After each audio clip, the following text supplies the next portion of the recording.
किरण, धन्यवाद। हम शुरू करते हैं। अ, आप सभी का आज के इस वेबिनार में बहुत-बहुत स्वागत है। आज का वेबिनार मुख्यतः केंद्रित है सामुदायिक संसाधन, पंचायती राज और जो संस्थाएं हैं, गैर शासकीय संस्थाएं, उनकी इन सब के साथ भूमिका। आप सभी को पता है कि 1993 में जब 73वां 1993 में जब 73वां शुरू हुआ, अमेंडमेंट आया, संविधान में संशोधन हुआ, तब वो पंचायती राज अधिनियम की परिकल्पना जो है वो जमीन पे उतरी, मैदानी स्तर पे उतरी। और ये सोचा गया कि जो स्थानीय स्वशासन है उसको वो मजबूती दिया जाए कि समुदाय अपने आप को मजबूत कर सके, समुदाय निर्णय ले सके, समुदाय का अपना मानव संसाधनों संपदा, समुदाय का अपना स्वशासन हो।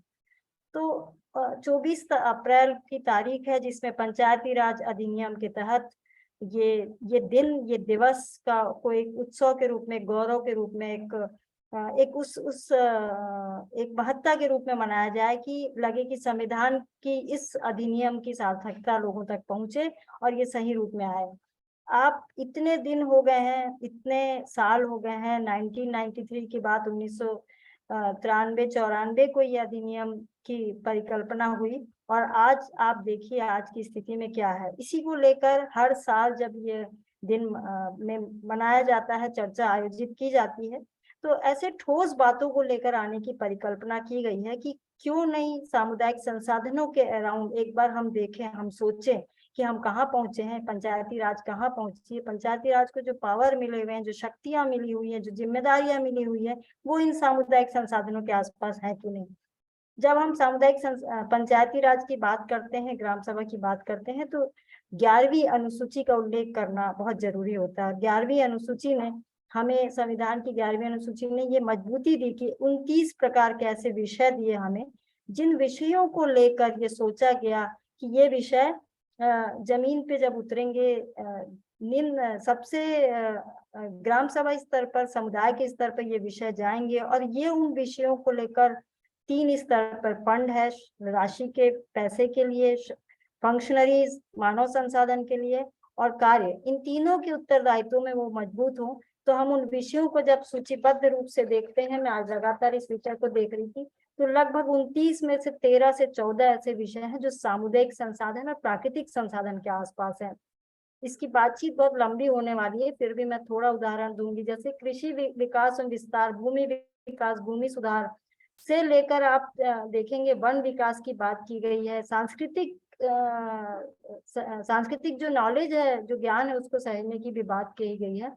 लेकिन ग्राम सभा इसमें कहाँ तक पहुंची है, इन सब को लेकर आज हमारे से 7 पैनलिस्ट के रूप में 3 बहुत बेहतरीन पैनलिस्ट हैं, जिसमें मोहन हीराभाई हीरालाल जी हैं, जिनके बारे में मैं आगे बताऊंगी। अमन सिंह है राजस्थान से, देवकी जी हैं जो मध्य प्रदेश से हैं, क्योंकि उनसे पहले ममता जी आने वाली थी और ममता जी किसी कारणवश उपस्थित नहीं हो पाई हैं, तो मध्य प्रदेश के मानिकपुरी गांव से अब देवकी जी हमारे साथ उपस्थित हुई हैं।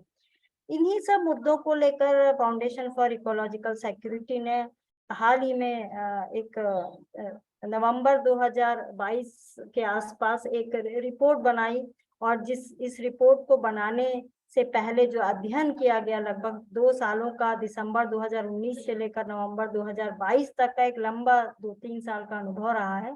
और ये अध्ययन के तहत ये देखा गया कि कैसे इसका भी आज हम विमोचन करने जा रहे हैं, इसकी शुरुआत करने जा रहे हैं। तो मैं सबसे पहले आज का जो पूरा कार्यक्रम है मैं थोड़ा सा बता दूं। अभी हम इस पूरे रिपोर्ट को आपके सामने रखने जा रहे हैं संक्षिप्त में, और उसके बाद हमारे 3 जो पैनलिस्ट हैं, उन सब के सम्मानीय लोग हैं, उनके साथ आपकी बातचीत होगी और अंत में हमारा प्रश्न उत्तर होगा। और इस बीच भी अगर आपके कोई प्रश्न है तो जरूर आप यहाँ पे लिखेंगे। तो यहाँ पे जो मुख्यतः जो बात आ रही है, मैं सबसे पहले इस प्रतिवेदन की बात कहूँ तो प्रतिवेदन में सामुदायिक संसाधनों का ये क्या अध्ययन किया गया। तो अगर इस अध्ययन की बात करें तो सामुदायिक संसाधनों का समुदाय के साथ संबंध और आज उसकी स्थिति क्या है, ये पूरा प्रतिवेदन इस बात के आसपास था। और इसमें ये प्रयास किया गया कि विगत 2-3 सालों में ऐसी संस्थाओं के साथ पूरी बातचीत की गई जिनका इस विषयों के साथ अनुभव था। इसके लिए 11 कार्यशालाएं आयोजित की गई, 4 कार्यशालाएं भौतिक रूप से उपस्थित होकर बातचीत की गई। इसमें 168 लोग उपस्थित हुए और इस 168 में 124 संस्थाएं थी जो 22 राज्यों से थी और 2 केंद्रित शासित प्रदेशों से थी।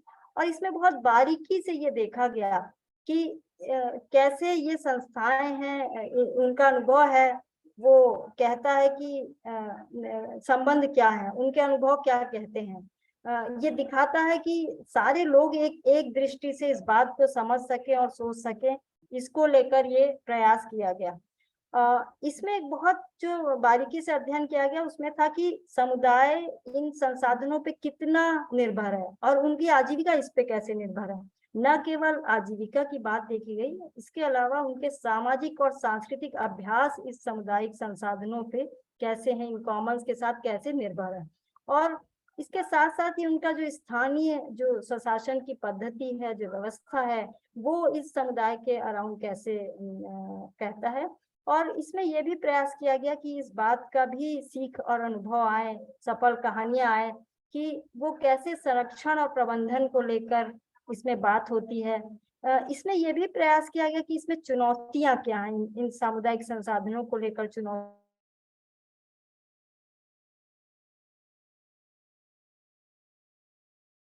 है या पंचायती राज इसको कैसे देख रहा है।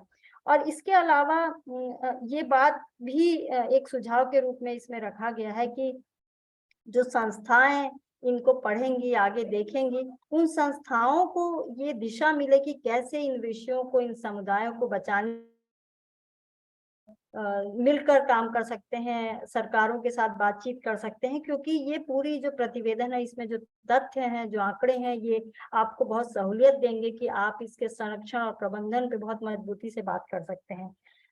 इस बात को ये रिपोर्ट जो है, ये पूरा प्रतिवेदन अध्ययन का जो ये परिणाम है, ये इसलिए भी महत्वपूर्ण है कि ये एक वैधिक रूप से, विधिक रूप से, एक लीगल, एक ऐसा आपके लिए महत्वपूर्ण दस्तावेज के रूप में भी है जो इस तरह का जो भूमि के अधिकारों की बात या संसाधनों का जो सामुदायिक अधिकारों की बात को मजबूती दे रहा है। और आप इस बात को बहुत संभावनाओं के साथ लोगों के बीच ले जा सकते हैं। और लगता है कि ये जब पूरे अध्ययन को आप लेके जाएंगे तो आपको ये महसूस होगा कि ये बहुत, जो लोग इसको डिजर्व करते हैं, जो लोग इसके सही में अधिकारी हैं, जिनके पास पारंपरिक ज्ञान है और जिनको ये अधिकार मिलना चाहिए, उनकी ये बात कैसे कहता है और जो तथ्य है वो कैसे करता है। तो ये पूरी रिपोर्ट का एक संक्षिप्त विवरण था। मैं आप सब से अनुरोध करूंगी जो सुन रहे हैं या भविष्य में भी जिनसे बात होगी, जो इन तरह के चीजों पे जो गैर संस्थाएं हैं, गैर शासित संस्थाएं हैं, वो इस तरह की अध्ययन को देखें और एक दूसरे शेयर करें। शायद पूजा जी ने लिंक भी शेयर किया है। तो फाउंडेशन फॉर इकोलॉजिकल सिक्योरिटी का ये प्रयास और जितनी 124 संस्थाओं ने इसमें भाग लिया, उन सबको आभारी हैं कि इन्होंने एक बेहतरीन प्रयास किया है। बहुत सारे इसमें प्रैक्टिशनर भी थे, बहुत सारे एकेडमिशियंस भी थे जिन्होंने इसमें पार्टिसिपेट किया। तो आज यह औपचारिक रूप से आप सबके बीच आ रहा है। तो सबको बधाई जिन्होंने प्रयास किया, और आप सबसे बहुत आशा है कि इस प्रतिवेदन का आप एडवोकेसी के रूप में समुदाय को उनके अधिकार दिलाने में उपयोग करेंगे। तो धन्यवाद निष्ठा। यहाँ पे हम प्रतिवेदन की बात समाप्त करते हैं और मैं चाहूंगी कि अब हम अपनी जो आज की पैनलिस्ट से बातचीत को शुरू किया जाए। और पैनलिस्ट से बातचीत में मैं सबसे पहले आदरणीय मोहन हीरालाल हीरा भाई जी को आमंत्रित करना चाहूंगा। आप सर्वोदयी अध्ययनकर्ता अपने आप को कहते हैं, लेकिन वास्तव में एक नींव है पूरे देश के लिए, जो स्थानीय स्वशासन की बात और जो ग्राम सभाओं को जो मजबूती की ओर बात करते हैं। आपने एक नारा लंबे समय तक दिया था कि जब दिल्ली और मुंबई में शासन होता है, सरकारें होती हैं, तो गांव में सरकारें क्यों नहीं होती, गांव की सरकारों को वो पावर क्यों नहीं मिलता, वो शक्ति क्यों नहीं मिलती। इस बात को लेकर आप पूरे देश में, न केवल अंतर्राष्ट्रीय स्तर पे जाने जाते हैं। आपको 2016 में पुरस्कार मिला था, जमनालाल बजाज पुरस्कार, और लगातार आपकी ये बात जो है गांधी और विनोबा जी के सिद्धांतों पे चलते हुए आप लोगों तक ये बात कह रहे हैं। तो आपसे जो आज अपेक्षा है, मैं स्वागत करती हूँ आपका, और मैं आमंत्रित करने से पहले बस एक अपेक्षा बताऊं चाहती हूँ कि अगर आप आज 1993 के बाद आज तक की जो स्थिति होनी थी ग्राम सभाओं को लेकर, ग्राम पंचायतों को लेकर, क्या वास्तव में वहां तक पहुंचे हैं? क्या कहाँ पहुंचना था? संविधान ने क्या ताकत दी थी कि वो इन सामुदायिक संसाधनों को लेकर, जल जंगल जमीन को लेकर, पानी को लेकर, सार्वजनिक इन ज्ञान को लेकर, पारंपरिक ज्ञान को लेकर जहां तक पहुंचना था पंचायती राज व्यवस्था को, वहां तक पहुंचा है क्या? अगर पहुंचा है तो कैसे आप देख रहे हैं, क्या संभावना है? नहीं पहुंचा है तो उसकी क्या चुनौती देख रहे हैं? और कैसे गैर जो शासकीय संस्थाएं हैं उनकी यहाँ क्या भूमिका होगी, ग्राम पंचायतों की क्या भूमिका हो सकती है? आपका एक लंबा अनुभव है, तो अगर उस पर आप बात करेंगे तो बहुत अच्छा होगा। मैं आमंत्रित कर रही हूँ मोहन हीराभाई हिराना। सभी को जय जगत। आयोजकों ने मुझे पैनलिस्ट के रूप में यहाँ पे सहभागी होने का अवसर दिया, इसके लिए उन्हें भी धन्यवाद। आज पंचायत राज दिवस है और अभी इस साल हम लोग अमृत महोत्सव मना रहे हैं हमारे आजादी का। 92 में संविधान संशोधन हुआ, 73वां संशोधन हुआ, जिसमें ग्राम सभा को बड़ी जोर शोर से और प्रसिद्धि के साथ मान्यता दी गई। लेकिन मुझे ये कहते हुए बड़ा खेद होता है कि जब पंचायत राज की संरचना की गई तब भी इस ओर ध्यान नहीं दिया गया, और 73rd अमेंडमेंट आया तब तो अपेक्षा थी कि कम से कम कि वहां ध्यान दिया जाएगा कि ताकि जो समुदाय है वो सीधे अपनी निर्णय प्रक्रिया में सहभागी हो सके। हम लोग सहभागी लोकतंत्र की बात तो बहुत करते हैं, लेकिन पंचायत राज की रचना ही ऐसी बनाई है कि जो लोग हैं, हमारी संविधान की उद्देशिका में ये स्पष्ट किया गया है कि हम इस देश के लोग, देश है, हमारे नेता, हमारे प्रतिनिधि, हमारे प्रशासन में नियुक्त कर्मचारी हमारा देश नहीं है। हम इस देश के लोग असली देश है। लेकिन उनको ही अपने से संबंधित विकास की प्रक्रिया में, नियोजन की प्रक्रिया में निर्णय का कोई अधिकार नहीं है। ऐसी रचनाओं को हम पर थोपा गया। हमें एक ही अधिकार दिया गया है कि आप व्यक्ति के रूप में एक मतदाता है और 5 साल में मतदाता के रूप में आप किसी प्रतिनिधि को अपनी राजनीतिक सत्ता सौंप सकते हैं, और एक बार आपने मतदान कर दिया तो 5 साल आप उस निर्णय प्रक्रिया में सहभागी नहीं हो सकते। इस तरह की एक व्यवस्था बना दी गई और फिर कहा जाता है कि आपको सहभागी होना है, आप ही को करना है। तो रचना में जब जगह नहीं होगी तो लोग सहभागी कहाँ होंगे? दूसरा, ये नागरिक समाज, सिविल सोसाइटी की बात बहुत की जाती है। मेरा सवाल ये है कि आज जिसको सिविल सोसाइटी कहा जाता है, वो सारे गांव के बाहर के किसी नागरिकों का एक संगठन होता है, संस्था होती है, जिसको हम लोग सिविल सोसाइटी कहते हैं, और वो ज्यादातर एनजीओ के रूप में स्थापित होती है। मेरा सवाल ये है कि जो गांव है, जिसकी पंचायत है, क्या उस गांव में सिविल सोसाइटी नहीं है? हमारी उद्देशिका को ध्यान में लेते हुए हम लोग अगर उसमें ध्यान दें, तो जो वहां पे देश के लोग हैं, जो मतदाता हैं, वही सिविल सोसाइटी या नागरिक समाज है। तो उस गांव के नागरिक समाज को कहाँ जगह है इसमें पार्टिसिपेट करने के लिए, सहभागी होने के लिए? तो मेरी आवाज तो ठीक से आ रही है ना आप लोगों को? हाँ, आ रही है। ठीक है। तो मेरा सवाल ये है कि 73rd अमेंडमेंट 1992 में होने के बाद भी सरकार ने हमारा जो पंचायत राज कानून है उसमें ये सुधार नहीं किए।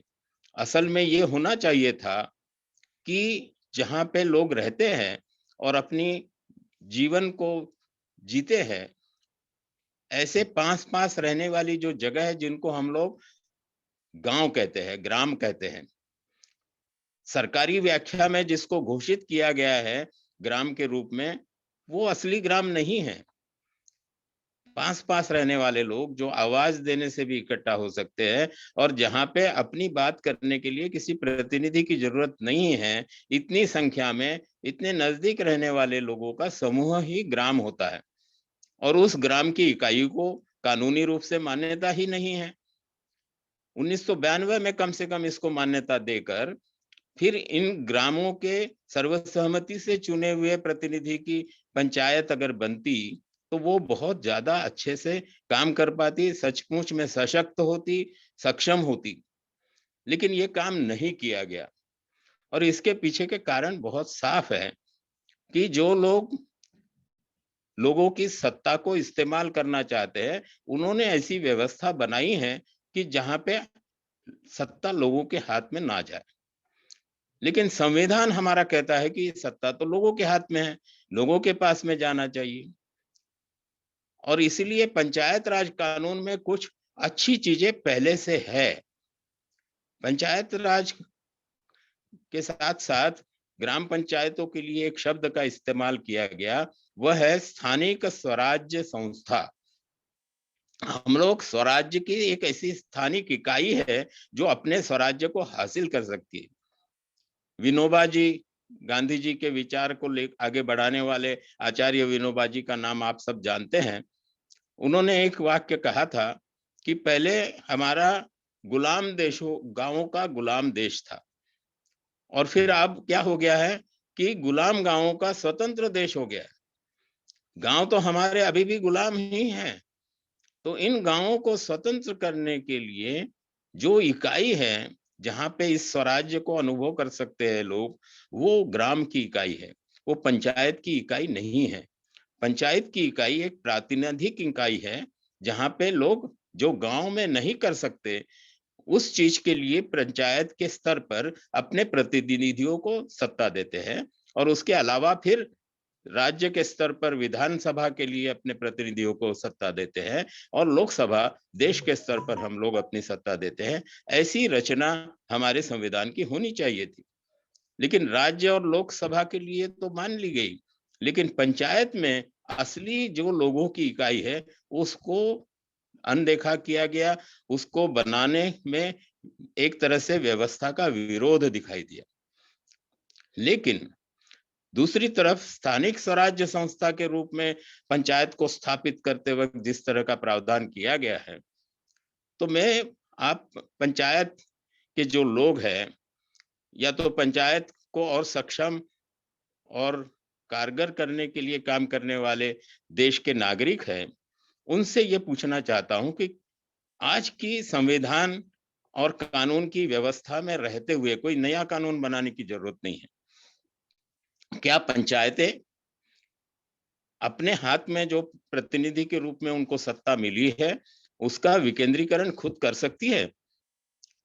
उदाहरण के लिए सरल भाषा में समझने के लिए मैं कहता हूं कि जैसे कि गांव के लोगों ने पंचायत में चुने हुए लोगों को 100 रुपए दे दिए, और उनके 4 गांव हैं एक पंचायत के अंदर, तो जो 100 रुपए जिन पंचायत के प्रतिनिधियों के हाथ में आ गए हैं, वो क्या उसका 20-20 रुपए में ऐसा बंटवारा कर सकते हैं कि हम लोग 20 रुपया 4 गांव को, प्रत्येक गांव को 20 रुपया, और फिर पंचायत के काम के लिए 20 रुपया रखेंगे?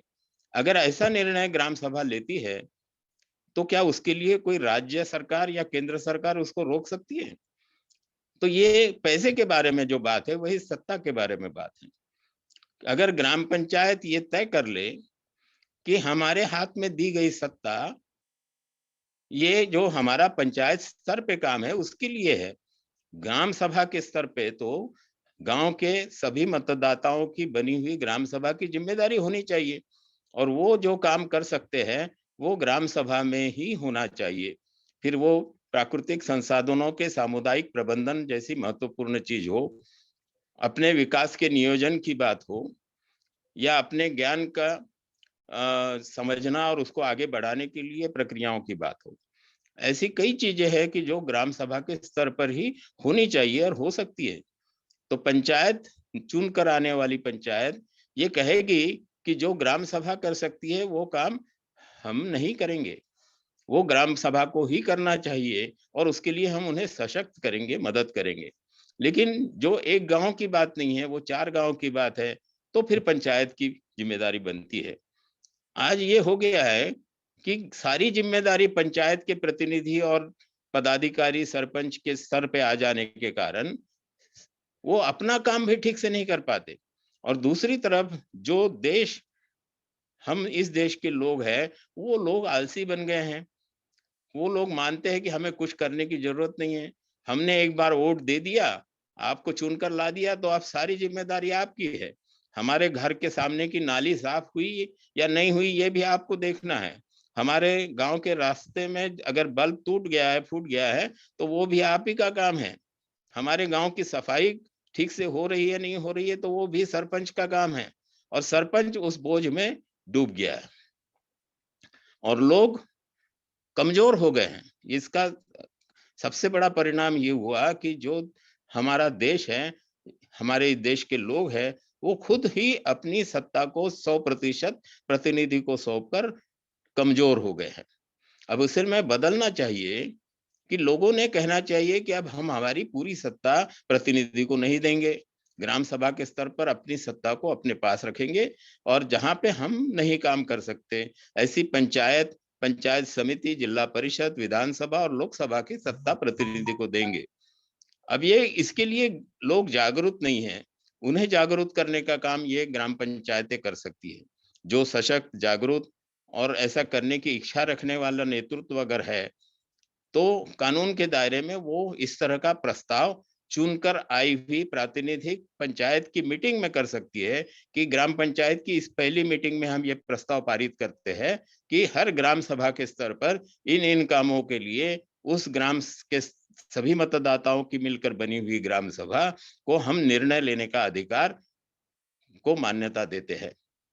और जो वो वहां नहीं कर पाएंगे, उसी को हम पंचायत में करेंगे। जो चुनकर आए हुए प्रतिनिधि है वो तो उसमें रहेंगे ही, उसके अलावा और ग्राम सभा अगर कोई प्रतिनिधि नियुक्त करती है तो वो भी पंचायत में आ सकते हैं। तो मेरा सवाल है कि आज हम लोग इसकी चर्चा करें कि अगर ऐसा करना चाहे तो क्या हमारी पंचायतें कानून से ऐसा कर सकती है? ऐसा प्रस्ताव पास करने वाली ग्राम पंचायत पे क्या कानूनी कार्रवाई होगी कि आप संविधान और कानून के खिलाफ काम कर रहे हैं? इस पे हमें सोचना चाहिए। दूसरा, 11वीं सूची की बात होती है और प्राकृतिक संसाधन पे पंचायत को अधिकार दे दिया है, ऐसे कहा जाता है। ये अपने आप में सही नहीं है। आप देखेंगे कि पानी की बात तो हम बहुत जोर शोर से करते हैं, लेकिन पानी आता कहाँ से है? पानी तो जहां वन होते हैं, पहाड़ होते हैं, वहां से ही उसका स्रोत शुरू होता है। बिना पहाड़ और वनों के पानी आ नहीं सकता, या तो जल चक्र बना नहीं रह सकता। और हमारी 11वीं सूची में वन का उल्लेख ही नहीं है, सामुदायिक वन कहा गया है।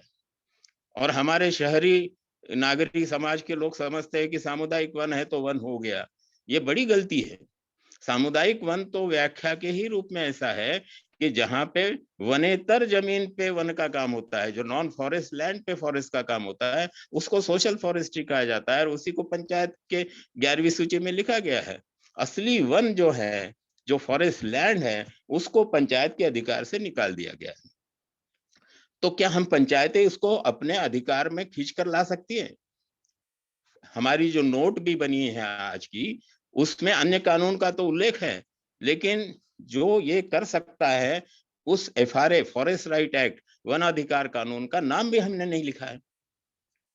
तो ये वन अधिकार कानून जो भारत सरकार ने बनाया है, उसमें हम पंचायतें इस वन पर के अधिकार को, जो फिर पानी के प्रबंधन में सबसे महत्वपूर्ण भूमिका निभाता है, वाटरशेड डेवलपमेंट के में महत्वपूर्ण निभाता है, उस अधिकार को अपने हाथ में ले सकती है।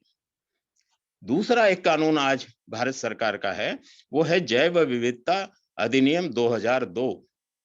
इसमें धारा 41 में ये कानून ये कहता है कि local body shawl constitute biodiversity management committee. जैव विविधता प्रबंधन के लिए किस तरह की समिति की जरूरत है, इसको सोचते हुए उस तरीके की समिति का गठन करने की जिम्मेदारी लोकल बॉडी को, यानी ग्राम पंचायत को सरकार ने इस अधिकार के साथ दे दी है कि अगर आप उसका निर्णय करते हैं तो वो अंतिम होगा।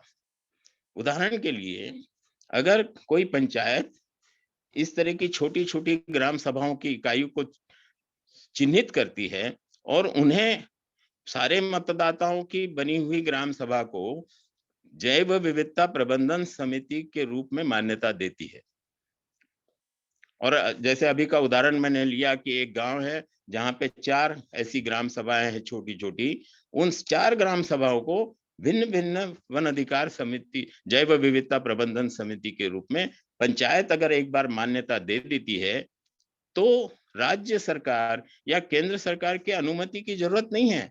राज्य सरकार और केंद्र सरकार भी इसको निरस्त नहीं कर सकती। इतनी बड़ी कानूनी ताकत, अधिकार, सत्ता केंद्र के कानून ने पंचायत को दी है। लेकिन क्या इसको समझते हुए हमारी पंचायतें इसका इस्तेमाल कर रही है? ये जो हमारी जैव विविधता के लिए मार्गदर्शक तत्व भारत सरकार द्वारा प्रस्तुत किए गए हैं, वो एक तरह से गलत दिशा में आगे बढ़ाने वाले हैं। वो कहते हैं कि 8 लोगों की एक जैव विविधता प्रबंधन समिति बना लीजिए। अब ये कानून की जो प्रावधान है उससे गलत दिशा में ले जाने की बात है। ऐसी कितनी समितियां पंचायत में बनी रहती है कि जिसके अध्यक्ष को भी पता नहीं होता कि हम कौन से समिति में हैं। जब पूरी ग्राम सभा एक समिति बनेगी और काम के लिए अपनी एक कार्यकारी समिति, एग्जीक्यूटिव समिति का वो गठन करेगी और फिर पंचायत के स्तर की समिति के लिए अपने 2 प्रतिनिधि, एक महिला और एक पुरुष प्रतिनिधि का चयन करेगी, जो पंचायत स्तर की जैव विविधता प्रबंधन समिति में जाएंगे, जहां पर चुन के आए हुए सारे प्रतिनिधि भी सदस्य होंगे, सरपंच उसके पदसिद्ध अध्यक्ष होंगे। ऐसी पंचायत स्तर समिति के नीचे बुनियाद के रूप में हर ग्राम सभा की जैव विविधता अगर समिति होगी तो हम इस कानून का उपयोग करते हुए ऐसी एक शासन व्यवस्था, गवर्नेंस सिस्टम का निर्माण कर सकते हैं, जो अभी तक होना अभिप्रेत था, होना चाहिए था लेकिन नहीं हुआ, वो हम अपने निर्णय से कर सकते हैं। इन चीजों की तरफ मैं आपका ध्यान आकर्षित करना चाहता हूं। ऐसी कोई पंचायत अगर है हमारे संपर्क में, आज वो उनके प्रतिनिधि ये बात सुन रहे हैं और वो ये करना चाहते हैं, तो मुझे बहुत खुशी होगी कि उनको मैं इस काम में मदद करूं। और इसके बाद में उस गांव के साथ में हम लोग एक सहभागी अध्ययन और कृति पर संशोधन के कार्यक्रम का भी निर्माण कर सकते हैं कि जो गांव वाले गांव का स्तर के काम करेंगे, हमारे जैसे अध्ययनकर्ता उनको मदद करेंगे और दूसरे संशोधन रिसर्च का काम करने वाले लोग भी जुड़ेंगे, ताकि एक गांव के अनुभव से सीखकर हम पूरे देश के लिए कुछ ठोस रूप से इस संदर्भ में सामुदायिक जो प्राकृतिक संसाधन का सामुदायिक प्रबंधन के रूप में उसको हम लोग रख सकेंगे। तो मैं फिर से एक बार दोहराता हूं कि क्योंकि ये मैं जो बात कह रहा हूं वो मेरे अध्ययन के आधार पर कह रहा हूं। अभी तक कोई ऐसी ग्राम पंचायत मैंने देखी नहीं है, और हो सकती है कहीं पे, लेकिन मैंने नहीं देखी कि जो इस तरह से अपने अधिकार का उपयोग करके, अपनी निर्णय शक्ति का उपयोग करके सच में असल में स्थानिक स्वराज्य संस्था के रूप में खुद को स्थापित कर रही है और राज्य सरकार और केंद्र सरकार की तरफ ना रहते हुए कि वो कानून बनाएंगे और फिर उस पर हम अमल करेंगे। हम हमारे जो सहभागी लोकतंत्र के लिए, प्राकृतिक संसाधन के सामुदायिक प्रबंधन के लिए, अपनी आजीविका को सुरक्षित और शाश्वत रूप से बनाने के लिए, अपने शाश्वत विकास का नियोजन करने के लिए जरूरी है, वो हम अपने निर्णय से कर सकते हैं। इस तरह से अपनी ताकत को समझते हुए उसका प्रयोग करना, उससे सीखना और उस आधार पर अपने ग्राम पंचायत के नियम बनाना, उनमें सुधार करना, ये काम करने की इच्छा रखने वाली अगर पंचायत है तो इस वेबिनार की बड़ी सफलता होगी। ऐसा मुझे लगता है कि हम लोग उस पंचायत के साथ मिलकर सभी मिलकर काम करें। धन्यवाद। अभी और शायद एक प्रश्न आपकी बातचीत से मेरे मन में आ रहा था, मैं उसको जोड़ूंगी। जब तक आपकी बात यहाँ पे मैं थोड़ा सा दोहरा रही हूँ, आपने बहुत मजबूती से इस बात को रखा है कि प्रावधान तो बहुत है, संविधान ने हमें दिया है, शक्ति दी है, लेकिन वो ग्राम पंचायतें या जिस सिविल सोसाइटी की आप बात कर रहे थे, समुदाय आधारित वो जो संगठन है, उनकी भूमिका शायद हम नहीं देख पा रहे हैं, या वो उस भूमिका में लाई नहीं जा रही हैं, उस भूमिकाओं को सरकार भी नहीं पहचान रहे हैं। और जो संस्थाएं हैं या एनजीओ हैं, वो वो भी इन संगठन को पहचानने और उनकी शक्ति को देने के लिए अभी उस स्थिति में नहीं आए हैं। आपने एक और बात कही कि जब हम नागरिक समाज की कहते हैं और वन जल की बात करते हैं सामुदायिक संसाधन में, तो रचना से बात शुरू होनी चाहिए, निर्णय की बात बाद में आती है। तो रचना में भी उनकी भूमिका नहीं दिखाई दे रही है। लेकिन पूरी बातचीत से एक बात समझ आई कि प्रावधान है, संविधान ने वो पावर दिया हुआ है। और पंचायती राज अधिनियम के बाद पेशा की भी बात आई है।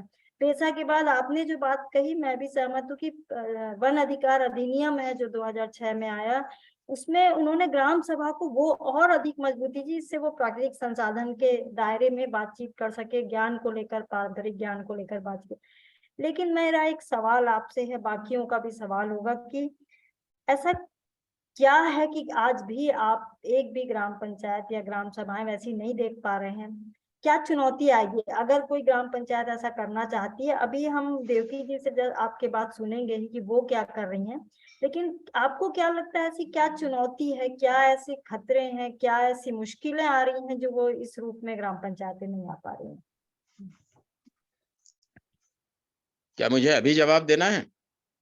जी अभी दे दें तो मैं फिर देवकी जी की बात को जी जी, कोशिश। बहुत सरल चीज है। जो देश के लिए हो रहा है वही ग्राम सभा और ग्राम पंचायत के लिए हो रहा है। अभी हमारी उद्देशिका में तो हमने बड़े जोर शोर से कह दिया कि हम इस देश के लोग देश है, लेकिन क्या सच में हम इस देश के लोग देश बने हैं? हम तो गुलाम हैं, पूरी तरह से गुलामी की मानसिकता में है। सिर्फ अंग्रेज चले गए, अंग्रेजों की जगह हमारे प्रतिनिधियों की सरकारों ने ले लिया है, और हम लोग अभी भी गुलामी की मानसिकता में हैं। अपनी सत्ता प्रतिनिधि को दे देते हैं और फिर उनसे भीख मांगते बैठते हैं 5 साल तक, और फिर 5 साल के बाद में फिर किसी न किसी को चुनने का जो हम पे जिम्मेदारी है उसको निभाते रहते हैं। हमारी सत्ता को हमने हाथ में लिया ही नहीं अभी तक। हम दूसरे की सत्ता नहीं लेना चाहते, हम अपना स्वराज्य चाहते हैं कि मेरा निर्णय मैं करूं, मेरे गांव का निर्णय हम करें। ये कहाँ हो रहा है? और ये जब तक नहीं होगा इस देश की बुनियाद नहीं बनेगी। ग्रामीण क्षेत्र में गांवों को ये जिम्मेदारी लेनी पड़ेगी, शहरी क्षेत्र में आज जो बढ़ रहा है ज्यादा, उसमें मोहल्लों को ये जिम्मेदारी लेनी पड़ेगी। क्योंकि हम इस देश के लोग अगर देश है तो वो गांव में भी रहते हैं, वो शहरों में भी रहते हैं, तो शहरों में भी नागरिकों को ये जिम्मेदारी लेनी पड़ेगी, और तब जाकर फिर वो बुनियाद बनेगी जिसके आधार पर हम असली स्वराज्य की दिशा में बढ़ेंगे। असली स्वतंत्रता की प्राप्ति तो तब होगी हम। तो वो कारण तो पूरे देश के स्तर पर है, वही गांव के स्तर पर है, लेकिन पूरे देश के स्तर पर हम काम करना मुश्किल हो। लेकिन पंचायत राज हमें एक मौका, अवसर ये देता है कि हम कम से कम अपने गांव के और अपने पंचायत स्तर पे तो ये करें। और लोग करना चाहे या ना चाहे तो वो उनकी मर्जी है, लेकिन अगर मैं अपना स्वराज्य चाहता हूं तो मैं अपना स्वराज हासिल करूं। और गांव के स्तर पर, पंचायत के स्तर पर हम अपना स्वराज हासिल करना चाहते हैं, तो आज की संविधान की प्रावधान और कानूनी व्यवस्था में हम कर सकते हैं। हम नहीं कर रहे हैं, ये हमारी गुलामी की मानसिकता है, उससे बाहर आने की जरूरत है। जी, तो एक मानसिकता एक बड़ी चुनौती है और जिसपे शायद हम सबको काम करने की जरूरत है। तो कुछ लोग बोल रहे हैं कि पॉइंट को रिपीट किया जाए, तो मैं थोड़ी सी बात, और जो लोग हाथ उठा रहे हैं मैं कहूंगी अंत में ही आप सवाल पूछे तो बहुत अच्छा होगा। मोहन भाई अभी के लिए आपका आभार है, लेकिन हम वापस सभी के प्रश्नों के साथ शायद अंत में फिर आपको अभी उपस्थित होना रहना होगा।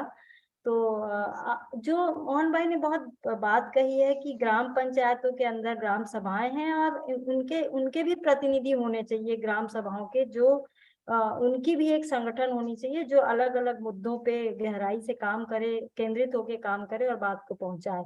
और इसमें जो एक बात है कि ग्राम सभाओं को ये भी देखना होगा कि अलग अलग जो एक्ट आए हैं, अधिनियम आए हैं, जैव विविधता को लेकर आए हैं, वन अधिकार को लेकर आए हैं या पेशा को लेकर आए हैं, इन कानूनों में जो प्रावधान है उसको पहचानना होगा और उसकी बात लेके हमें लगातार आना पड़ेगा। और इसमें ग्राम पंचायतों पे निर्भरता ना होकर नागरिक समाज जो बना हुआ है गांव का, वो इस पे ज्यादा मजबूती से है, वो पहचाने की सत्ता उसके पास है। तो इसी बात को लेकर एक देवकी जी को मैं अभी आमंत्रित करूंगी। देवकी जी जो है मध्य प्रदेश के मानिकपुरी गांव है, जो कि मंडला जिला के बिछिया जनपद का विकासखंड का एक गांव है, उसमें ग्राम मित्र के रूप में है। पहले उसी गांव की सरपंच भी जुड़ना चाह रही थी, वो जुड़ नहीं पा रही है, तो देवकी जी जुड़ी हुई है। देवकी जी का एक अच्छा अनुभव है कि 2017 के बाद उन्होंने ग्राम मित्र के रूप में काम करना शुरू किया, और कैसे उन्होंने महिला सभाएं खड़ा की। जो अभी बात हो रही थी मोहन भाई से कि नागरिक समाज की जरूरत है, तो देवकी जी ने कैसे महिला सभा खड़ा किया और आज वो मुद्दे ग्राम सभाओं तक कैसे जाते हैं। देवकी जी अपने अनुभव से बताएंगे कि क्या कैसे किया आपने, क्या चुनौती आई, और जब आप ये बात ग्राम सभा तक ले रहे हैं तो ये प्रबंधन को लेकर आपके क्या काम हो रहे हैं, प्राकृतिक संसाधनों को लेकर, अपनी पानी को लेकर क्या बातचीत हो रही है, जंगलों को लेकर क्या आप लोग बात करते हैं, क्या चर्चाएं करते हैं और क्या कार्य करते हैं। अगर इस बताएंगे तो एक अच्छा उदाहरण होगा कि आपका जो अनुभव है, जो अभी मोहन भाई कह रहे थे कि कुछ प्रयास हो रहे हैं, तो आप बताइए क्या प्रयास हो रहे हैं।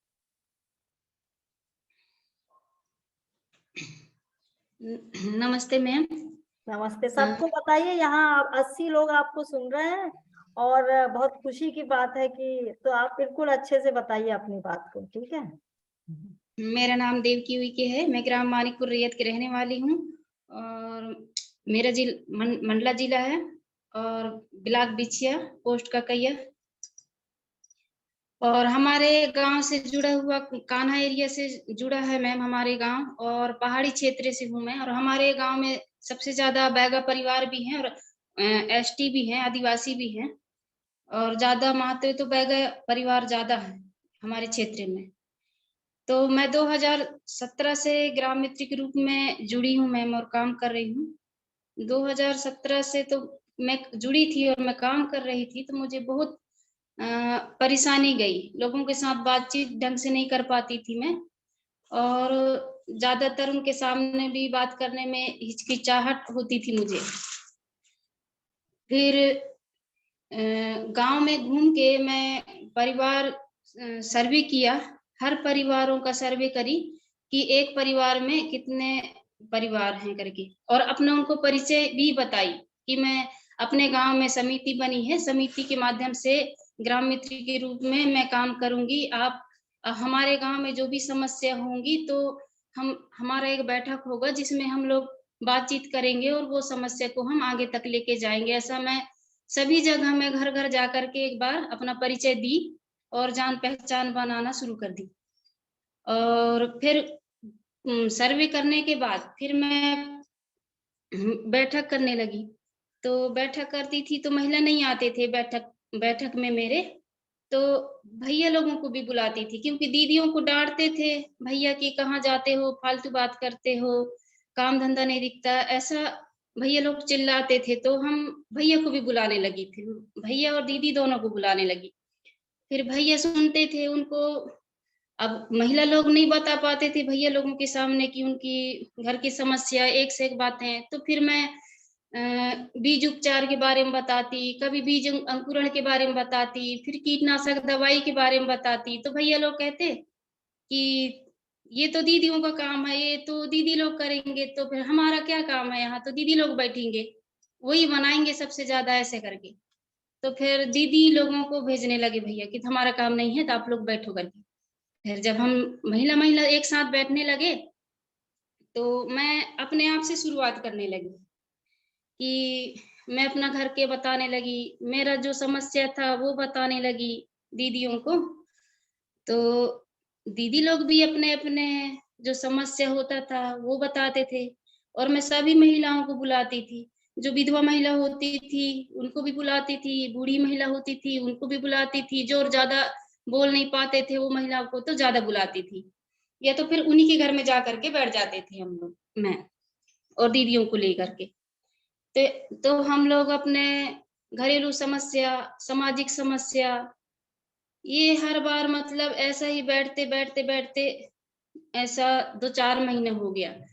फिर मैं बोली उनको कि हम तो अपन तो हर बार ही बैठते हैं, लेकिन एक बार भी अपने जो समस्या बता रहे हैं हम अपने गांव की, तो एक बार के लिए अपन ग्राम सभा तक की ये बात को पहुंचाएंगे।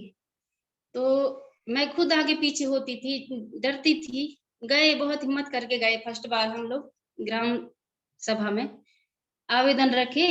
फिर वो बोले कि हाँ हो जाएगा। फिर हम लोग चुपचाप से उस बार फर्स्ट बार आ गए थे।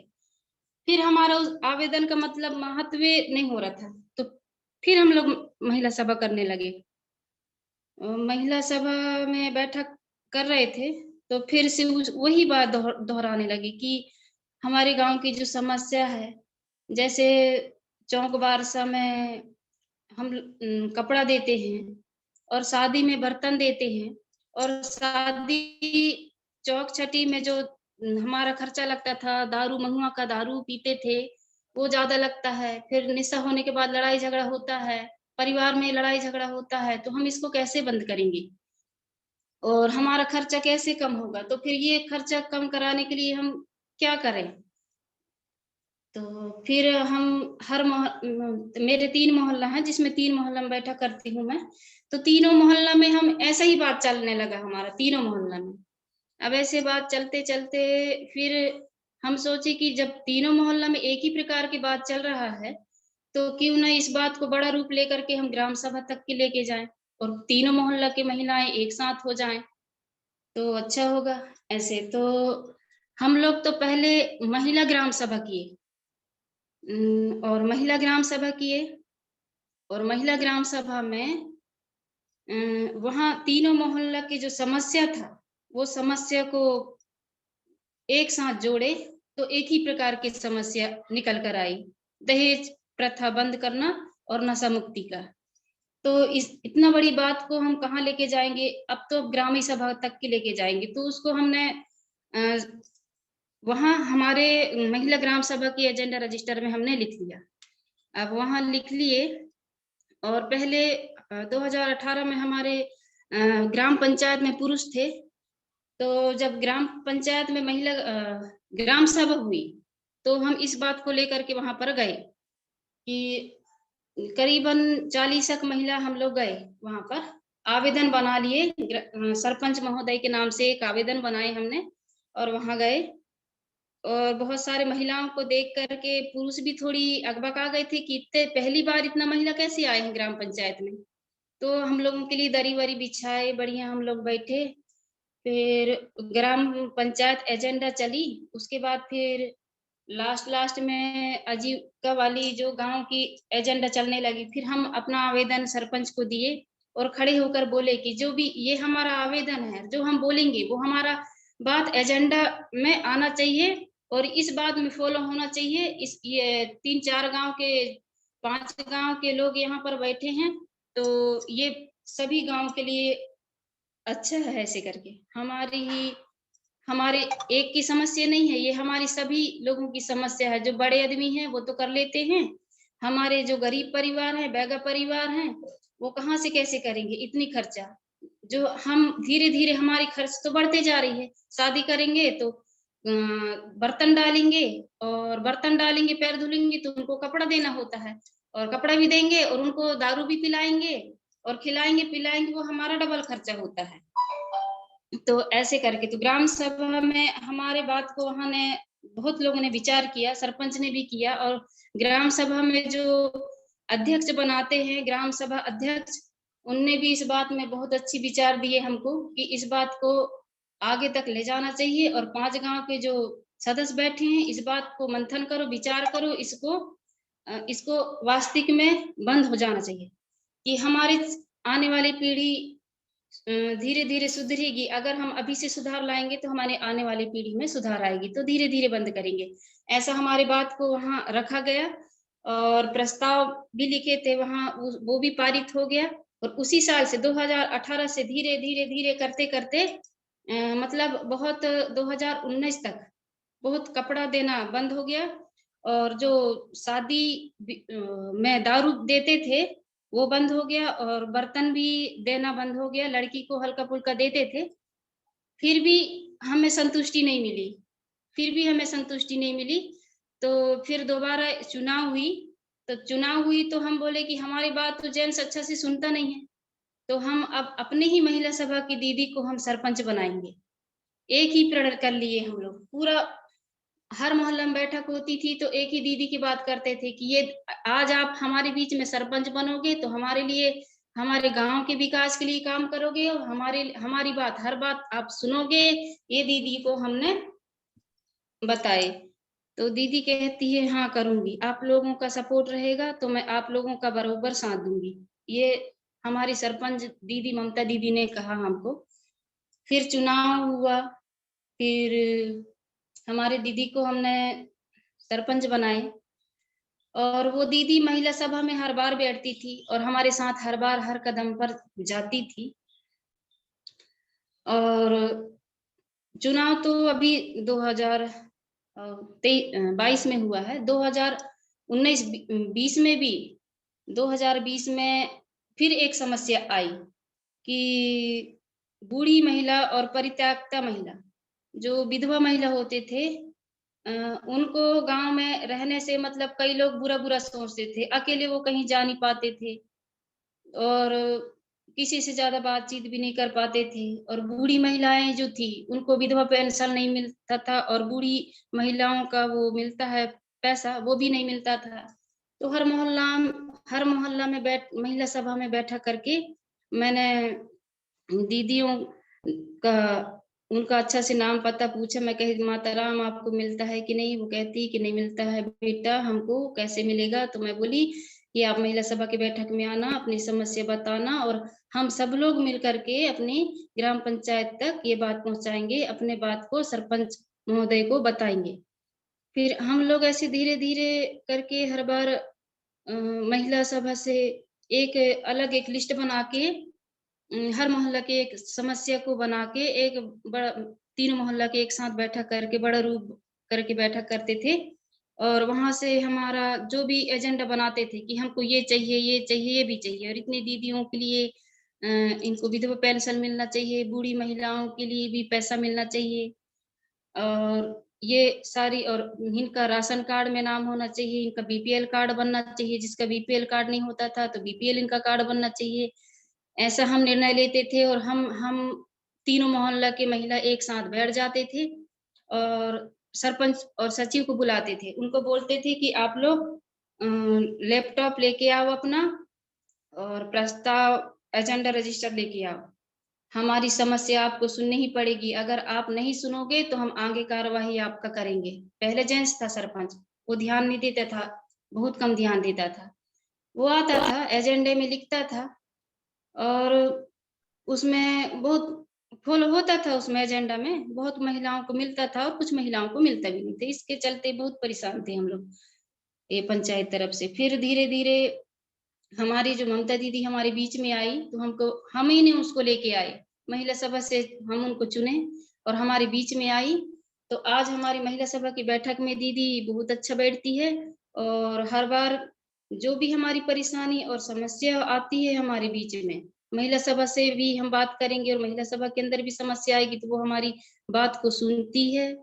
और गांव की जो समस्या होते हैं, जैसे पानी की समस्या को लेकर बहुत बड़ा मुद्दा उठा था हमारा, तो पंचायत हमारी बहुत सहायता की, सरपंच दीदी ने सहायता दिया हमको कि हम जन सुनवाई में गए सरपंच दीदी के साथ, सब लोग मिल करके 40-45 महिला जन सुनवाई में पानी को लेकर के जन सुनवाई गए। और वहाँ जन सुनवाई में तुरंत हमारी सुनवाई हुई, कलेक्टर मैडम, एसडीएम सब हम आगे आगे और हमारे पीछे पूरा कलेक्टर मैडम को हम बुला के ले आए थे, साथ में सरपंच दीदी भी थी, और तुरंत आए। और यहाँ हमारे मानिकपुर गांव में पानी चेकिंग हुआ, बोर भी हो गया अभी, और अभी नल जल भी चालू हो गया है। जी आधा गांव में हुआ है जी और जी आधा गांव बचा है। जी देवकी जी, और इसलिए रोक रही हूँ थोड़ा सा, समय को देखते हुए बहुत अच्छे से आपने चीजों को बताया है। अभी आप रुकेंगे, अंत में आपके साथ सवाल होगा। बहुत धन्यवाद अभी के लिए। आपने 2-3, थोड़ा और है मैम, हाँ थोड़ा थोड़ा और है, फिर हम वापस लौटेंगे आपके पास। समय को देख के जो महत्वपूर्ण बात आपने कही है मैं उसको रिपीट कर रही हूँ, एक बार आपने जो बोला दोहरा रही हूँ। आपने बहुत सही बात कही है कि कैसे आपने घर घर जाके महिलाओं को तैयार किया, जो अभी मोहन भाई बोल रहे थे कि गांव की सत्ता हो, और कैसे महिला सभाएं बनी और उन महिला सभाओं के मुद्दे कैसे ग्राम सभाओं तक पहुंचे, और जो सार्वजनिक मुद्दे थे, समस्याएं थी, वो कैसे आप लोगों ने मिलकर समाधान किया। और उससे भी बड़ी बात है कि ग्राम पंचायत में वही पहुंचेंगे जो इन समस्याओं को समझते हैं, इसलिए ममता दीदी आप पहुंची। ममता दीदी ही आज होने वाली थी, और शायद वो आगे बताती, जिस पे हम बात कर रहे हैं कि प्राकृतिक संसाधनों के साथ भी आप लोग कुछ काम कर रहे हैं। मेरी जैसे आपसे बातचीत हुई थी, उसके संरक्षण को भी लेकर महिलाएं लगी हुई है, नर्सरी भी बना रहे हैं, ऐसी बात हुई थी। तो ये सारा अनुभव फिर सुनेंगे आपसे जरूर से, क्योंकि अभी हमारे साथ एक और वक्ता बचे हुए हैं। तो आप चिंता मत कीजिए, आपके पास प्रश्न आएगा तो आपके जो बचे हुए अनुभव हैं वो भी आपके पास आएंगे। ये बहुत शक्ति दे रहे होंगे जो लोग यहाँ भी सुन रहे हैं कि कैसे गांव की एक महिला या कुछ महिलाएं कैसे ग्राम पंचायत का नेतृत्व चुन सकती हैं, कैसे ग्राम सभा को मजबूत कर सकती हैं और महिलाओं का जो नेतृत्व में भूमिका को कैसे बेहतर कर सकती हैं, जो आज का एक बहुत बड़ा उद्देश्य भी है। ये जो पूरा कार्यक्रम जिसके माध्यम से किया जा रहा है, उस भारतीय सामुदायिक संसाधन का जो ये पूरा फोरम है, ये फोरम यही कहता है कि सामुदायिक संसाधनों पे कैसे उस व्यक्ति का अधिकार हो जो वास्तव में उसको लेता, महिलाओं का नेतृत्व इसमें कैसे बढ़े, इसको लेकर आपने बहुत अच्छा अनुभव शेयर किया है, साझा किया हम सबसे। तो मैं अंत में थोड़ा आपके लिए बहुत अच्छा है कि आप खुद इन मुद्दों को कैसे जुड़ी, ये सब प्रश्न आ रहे हैं जिसको आखिरी में हम आपके साथ लेंगे। तो मैं अभी अमन सिंह जी को आमंत्रित कर रही हूँ। अमन सिंह राजस्थान से हैं और माफी चाहती हूँ, आप एक उत्साही वकील के रूप में हैं जिन्होंने ओरांस कहते हैं राजस्थान में सामुदायिक संसाधन को, कॉमन्स को, उसके लिए आप काम कर रहे हैं। और आप अलवर में बेस्ड हैं और आपने कृषि एवं पारिस्थितिकी विकास नाम की संस्था की स्थापना की है। 30 सालों का आपका अनुभव है और आपने उस बात की नींव रखी जिसकी आज हम बातचीत कर रहे हैं, जिसमें हम सामुदायिक संसाधनों को लेकर पॉलिसी होना, अभ्यास करना, पंचायती राज को खड़ा करना, उसको सहयोग करना। और आपकी शिक्षा जो है उसमें विशेष बात जो लगी कि कैलिफोर्निया से आपने पर्यावरण नेतृत्व पे, एनवायरमेंटल लीडरशिप पे आपने कोर्स किया हुआ है, जो दिखाता है आज जो आप जहाँ खड़े हुए हैं। तो अमन जी, आपसे जो मेरा प्रश्न है या आपसे जो यहाँ लोग सुनना चाहते हैं कि एक संस्था के रूप में जब आप काम करने किसी गांव में जाते हैं तो ग्राम पंचायतें उसको कैसे स्वीकार करती हैं इस बात को कि सामुदायिक संसाधन पे, ओरांस पे काम करना है, या सरकारें उसको कैसे देखती हैं, या जो समुदाय उसको कैसा देखता है, और आपने वो काम जब करना शुरू किया तो इन संस्थाओं को कैसे समझाया, अभी क्या स्थिति है और क्या है जो नीतिगत रूप से पहुंच पाया। तो पंचायती राज व्यवस्था में इन चीजों को ग्राम पंचायतों तक खड़ा करना वो कैसे संभव हुआ, उसकी बात करेंगे, आपसे सुनना चाहेंगे। धन्यवाद मंजीत जी। और सबसे पहले तो मैं सभी को आज राष्ट्रीय पंचायती राज दिवस की शुभकामनाएं देना चाहूंगा। और इसके बाद इंडियन कॉमनर फोरम FES, विशेषकर प्रोफेसर पुर्णेंदु कावूरी जिन्होंने मुझे यहाँ पर बात रखने के लिए आमंत्रित किया, तो उसके लिए बहुत बहुत धन्यवाद। असलियत में जो आज ये विषय है, कॉमन्स, पंचायती राज इंस्टीट्यूशंस और सिविल सोसाइटीज, मुझे लगता है बहुत ही प्रासंगिक है और शायद इसको उस परिप्रेक्ष्य में बहुत ज्यादा चर्चा नहीं की गई है। तो मैं कुछ उदाहरण लेकर, कुछ अपने काम के कृपाविश के कुछ उदाहरण लेकर अपनी बात रखूंगा कि कैसे पंचायतों के साथ मिलकर जो सामलात देह हैं या सम्मिलित जो संसाधन हैं, सामूहिक जो संसाधन हैं, उनको कैसे बेहतर ढंग से प्रबंधित किया जा सकता है, उनका संरक्षण किया जा सकता है, इवन पुनरुत्थान की जरूरत है तो पुनरुत्थान किया जा सकता है। सबसे पहले तो ये कि यहाँ सामलाती जो संसाधन हैं उनके रखरखाव में, और मैं कहूंगा जिम्मेदारी भी पंचायती राजों, जो पंचायती राज संस्थाएं हैं वो बहुत महत्वपूर्ण हैं। जो हमें लगता है कि शायद कहीं पंचायती राजों, जो राज संस्थाएं हैं, उनको सशक्त बनाने की जरूरत है। हमारे अपने काम में भी हमें बराबर लगता रहा कि सिविल सोसाइटी या कोई संगठन यदि सामूहिक को विकसित करना चाहता है तो वो कहीं, जैसे हीरालाल भाई ने कहा था, कुछ लोग बाहर से आकर एक सिविल सोसाइटी शुरू करते हैं, गांव के लोग क्यों नहीं होते। मुझे लगता है कि यदि बाहर के लोग भी आकर कुछ क्षमता वर्धन का काम करते हैं, कुछ चीजों को सम्मिलित रूप से साथ मिलकर करते हैं, तो मुझे लगता है शायद उसकी भी जरूरत है। ये मैं अपने काम के आधार पर बता रहा हूं।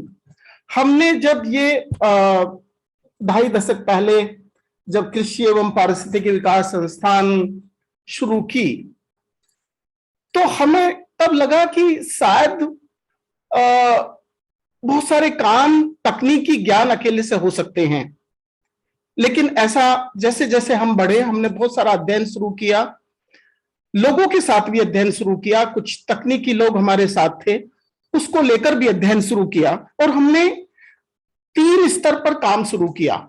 एक तो सीधा समुदायों के साथ, जो सामलाती विशेषकर जो सामूहिक संसाधन थे।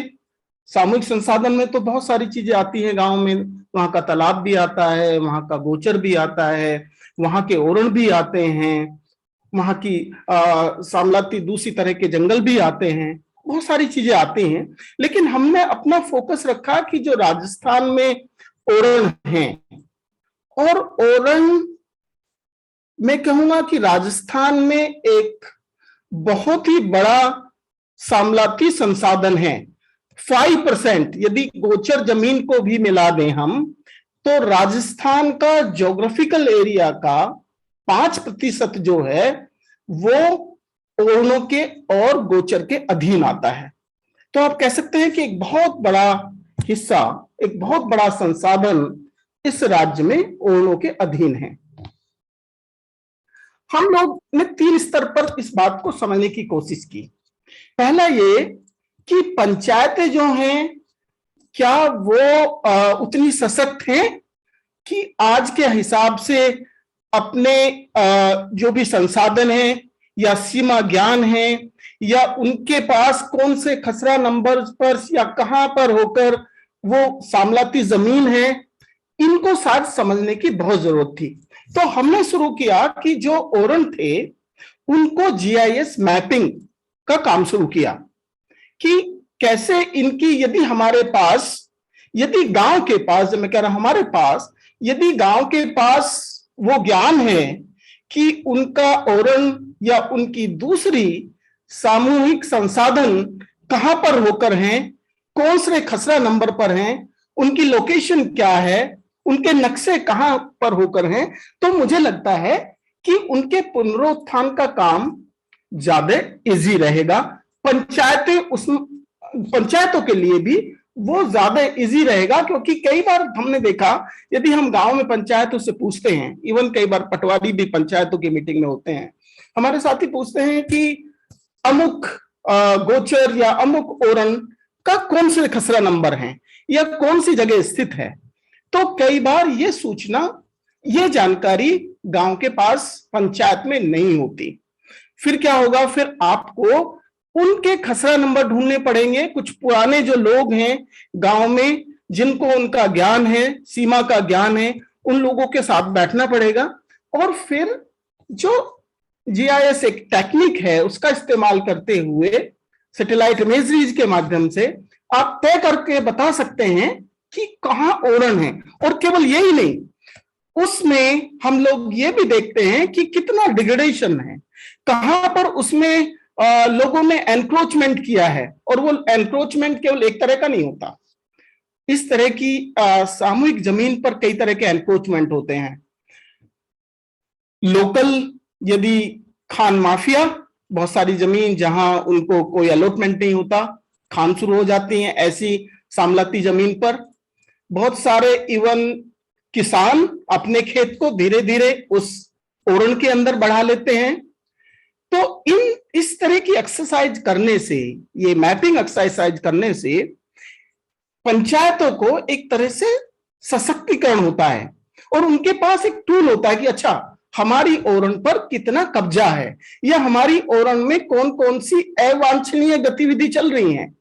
तो इन सब को जांचने के लिए हमने सबसे पहले पंचायतों के साथ इन ओरणों का, और बल्कि हमने ये पिछले 2.5 दशक में लगभग 1400 ओरणों का सर्वे किया, और अरावली में पाए जाने वाले जो मुख्य ओरण हैं उनका एक एटलस भी बनाया। और फिलहाल हम जो डेजर्ट, विशेषकर जो रेगिस्तान के जिले हैं जिसमें जैसलमेर और बाड़मेर, अभी हम वहां पर ये पूरी एक्सरसाइज पंचायतों के साथ कर रहे हैं। ये एक बहुत ही चीज समझने की है कि पंचायतों को अब से कुछ वर्ष पहले तक ये ज्ञान नहीं था कि ओरण भी एक कैटेगरी है। यदि अपने ओरण की लैंड को वो उसमें दर्ज करा लें तो वो उस पर किसी तरह की दूसरी गतिविधियां नहीं संचालित हो सकती। पिछले कुछ समय से, पिछले कुछ सालों में ये एक मुहिम शुरू हुई कि हम जब ये अध्ययन कर रहे थे तो हमारे अध्ययन में भी निकल कर आया कि केवल 50% जो ओरण हैं वो ही केवल रजिस्टर्ड हैं ओरण कैटेगरी में। बाकी 50% जो ओरण हैं वो रेवेन्यू कैटेगरी में। यदि आप रिकॉर्ड में देखेंगे, अच्छा ये तो वेस्टलैंड है, जिसको सरकार वेस्टलैंड करके किसी भी दूसरे पर्पज के लिए, माइनिंग के लिए, इवन खेती के लिए उसको रेगुलाइज कर देती है। तो हमने पंचायतों को, क्योंकि ये एक संस्था, एक सिविल सोसाइटी नहीं कर सकती है, ये काम पंचायतों को करना होगा, तो हमने पंचायतों को सशक्तिकरण किया कि देखिएगा कि ये इस तरह के नक्शे आ रहे हैं। यदि आप अपने ओरण को अपनी ग्राम पंचायत में इस तरह के रेजुलेशन पास करके आप डिस्ट्रिक्ट को, एसडीएम डिस्ट्रिक्ट को भेजेंगे तो डिस्ट्रिक्ट कलेक्टर, क्योंकि डिस्ट्रिक्ट कलेक्टर भी को उस पर फाइनल डिसीजन नहीं ले सकते हैं, और राज्य सरकार को भेजेगा। तो अभी हमने ये जो एक प्रक्रिया शुरू की, मैप बनाकर पंचायतों को साथ, और ये तय किया, ये बताया कि कौन सा हिस्सा, कितना एरिया, कितना क्षेत्रफल उनके ओरण के अंतर्गत है, कौन कौन से खसरा नंबर हैं, जो कि उनको बड़ी दिक्कत आ रही थी मैपिंग करने में भी। ये जरूर है कि पटवारी कुछ हिस्सों को, अच्छा पटवारी का एक और है जो ऑलरेडी बहुत सारे कब्जे में हैं, उनको कई बार वो दर्शित नहीं करते हैं, तो वो कहते हैं कि ये तो इसके बाहर है। तो ऐसी भी बहुत सारी चीजें जब आप एक्सरसाइज करते हैं पंचायत के साथ, जिससे ना केवल यही एक उनके संसाधनों का पता चलता है, बल्कि उनकी अपनी खुद क्षमता वर्धन होती है। इसके लिए हमने अपने साथियों को, जब भी पंचायत की मीटिंग होती है और जब उस गांव में ये जीआईएस मैपिंग का काम होता है, तो जो पंचायत के लोग, विशेषकर बुजुर्ग लोग जो इन चीजों की ज्यादा जानकारी रखते हैं, उनके साथ काम किया। जब आपके पास एक क्षेत्रफल होगा, आपके पास चिन्हीकरण हो जाएगा, नजरी नक्शा आपके पास होगा, तो फिर आपके लिए, पंचायतों के लिए उसका पुनरुत्थान का कार्यक्रम, रेस्टोरेशन शुरू करने की बात हो सकती है। क्योंकि जब तक हमें उस जमीन का नहीं पता चलेगा, जब तक उस सामलात जगह का नहीं पता चलेगा या उस ओरण का नहीं पता चलेगा, तो वहां पर पुनरुत्थान के काम नहीं हो सकते हैं। तो हमने फिर पंचायतों के साथ मिलकर, अभी आप यदि देखें पिछले 2-2.5 दशक में हमने 200 से ऊपर ओरणों के पुनरुत्थान के काम किए हैं। जब मैं पुनरुत्थान की बात करता हूं तो पुनरुत्थान केवल कोई जल संरचना बना देना या केवल वहां पर प्लांटेशन कर देना, वही भर नहीं, बल्कि वहां पर क्या इंस्टीट्यूशन थी गांवाई स्तर पर पहले सर, वहां पे कौन से ऐसे नियम कानून थे जिसको लोग, आप उसको अनरिटन कॉन्स्टिट्यूशन कह सकते हैं, अलिखित संविधान कह सकते हैं, पर वो रहा है। जो हमारी इस तरह की सामलाती संसाधन है, उसको प्रबंधित रखने के लिए, उसको सुचारू रखने के लिए ऐसे नियम कानून थे। ऐसा नहीं है कि लोगों के पास नियम कानून नहीं थे। हमने उन नियम कानूनों को भी वहां के गांव के साथ बैठकर उनको पुनरुत्थापित करने का काम किया। तो उस ओरण का, जो मैं कह रहा हूं कि यदि पुनरुत्थान की बात कर रहे हैं, तो उसमें वहां की गांवाई संस्था, वहां की पंचायती राज संस्था जो भी है, वहां के दूसरे लोग, प्लस सिविल सोसाइटी जो भी काम कर रही है, जैसे कृपावेश जहां पर काम कर रही है, ऐसा हमने लगभग, मैंने कहा कि 200 ओरणों के पुनरुत्थान के काम किए हैं। एक दूसरा स्तर का काम हम साथ साथ कर रहे हैं कि राजस्थान में 25,000 ओरण हैं। एक बहुत बड़ा नंबर है। और ये फिगर राजस्थान सरकार की है कि इतने ओरन है, और जैसे मैंने बताया कि लगभग 5% ज्योग्राफिकल एरिया इसके अंडर में है। तो इतने बड़े ओरनों पर एक संस्था मुझे नहीं लगता कि अकेले काम कर पाएगी, जब तक कि वहां पर जो भी इंस्टीट्यूशन है, चाहे वो पंचायती राज इंस्टीट्यूशन है, चाहे वहां पर पुराने गांव की कोई संस्थाएं हैं, उनको लेकर काम नहीं किया जाए। तो ये, पर हमने ये भी सोचा कि केवल इनके पुनरुत्थान का काम या केवल इनके नक्शा बना देने से भी काम नहीं चलेगा, जब तक कहीं ना कहीं नीतिगत बदलाव के लिए हमें प्रयास नहीं करने हो। तो तीसरा स्तर पर जो हम काम कर रहे थे, हम देख रहे थे कि कहां ऐसे बिंदु हैं जहां पर नीतिगत बदलाव की जरूरत है। हमने एक लंबे संघर्ष किया इसके लिए, और उस संघर्ष के बाद राजस्थान फॉरेस्ट पॉलिसी 2010 पहली बार बनी, जिसमें पूरा एक सेक्शन 5.2, पूरा सेक्शन 5.1, पूरा एक सेक्शन ओरनों के बारे में उसमें सरकार ने सम्मिलित किया। लेकिन हमें लगा कि शायद नीति बनाने से भी बहुत ज्यादा काम नहीं हो रहा है। तो उसी दौरान फिर सुप्रीम कोर्ट में भी एक केस राजस्थान के ओरनों को लेकर चल रहा था, और 2018 में सुप्रीम कोर्ट ने कहा कि जितने भी राजस्थान के ओरन हैं, यदि उनको संरक्षित करना है, ओरन देवन यदि उनको संरक्षित करना है, तो कहीं ना कहीं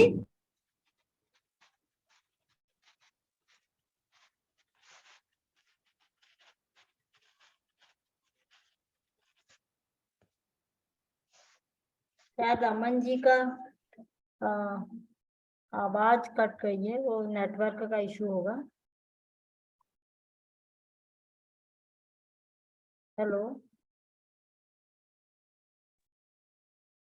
हाँ मंजीत मैम, वो उनकी आवाज नहीं आ रही है। ठीक है, तो हम जब तक वो वापस आते हैं, जो उनकी बातचीत से जो बात आप सबके बीच जारी है, आज जो भी वेबिनार हो रहा है, ये इस बात के लिए हो रहा था कि सामुदायिक संसाधन, पंचायती राज और जो सामुदायिक संगठन या संस्थाएं हैं, वो कैसे इन कॉमन्स के आसपास क्या कर पा रही हैं, क्या प्रावधान है।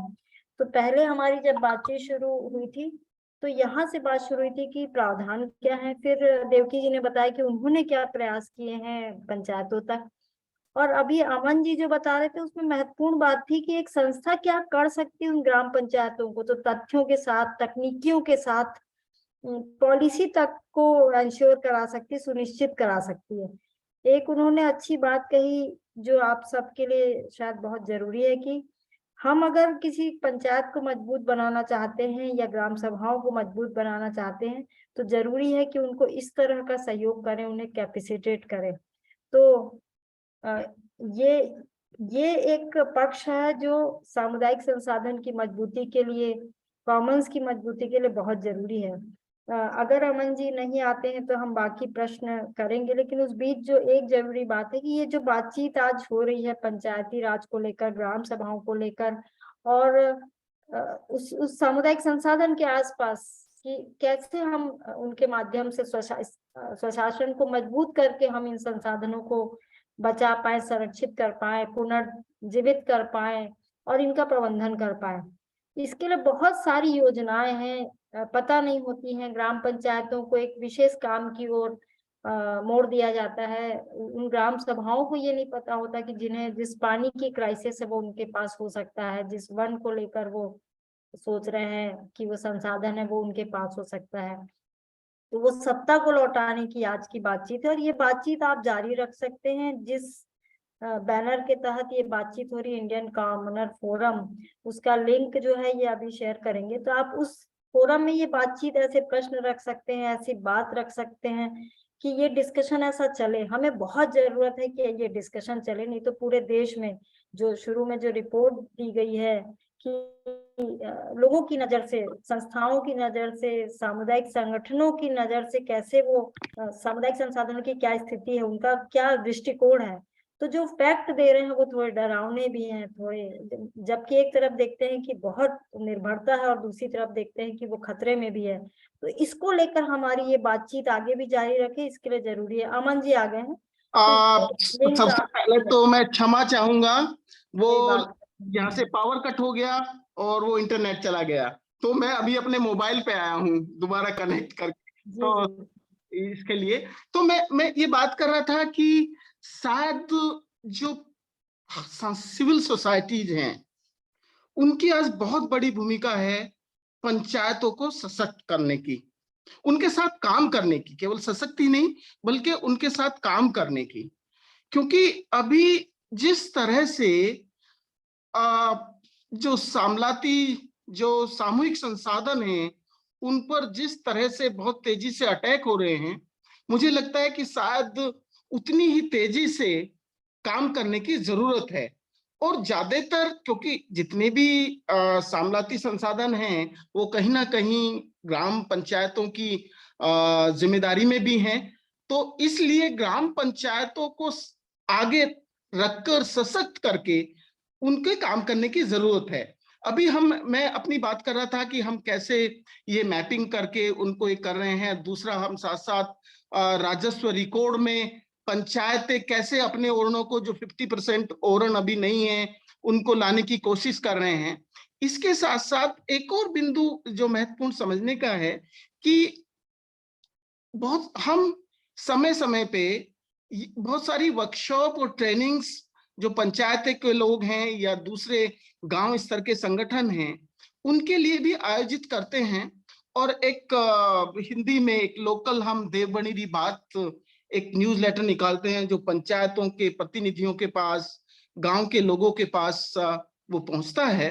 तो ये छोटी छोटी चीजें हैं जो कहीं ना कहीं सशक्तिकरण करने की दिशा में काम कर रही हैं। मैं एक छोटा सा उदाहरण लेकर, एक गुजरवास गांव है यहाँ अलवर जिले में, वहां पर क्या था कि जब हमने ये नक्शा पंचायत में प्रस्तुत किया, हमारे साथियों ने, हमारी टीम ने, आप मुझे सुन रहे हैं? हाँ हाँ बिल्कुल सुन रहे हैं। मैंने सोचा कि कहीं मैं फिर से डिस्कनेक्ट नहीं हो गया।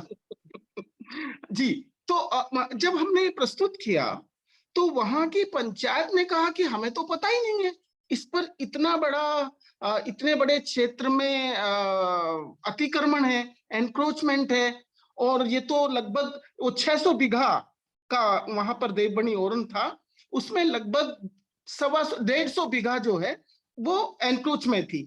तो पंचायतों के सामने जब हमने वो नक्शा प्रस्तुत किया तो पंचायत ने कहा कि हमें पता नहीं था, क्या हम इसको इस दिशा में कुछ काम कर सकते हैं?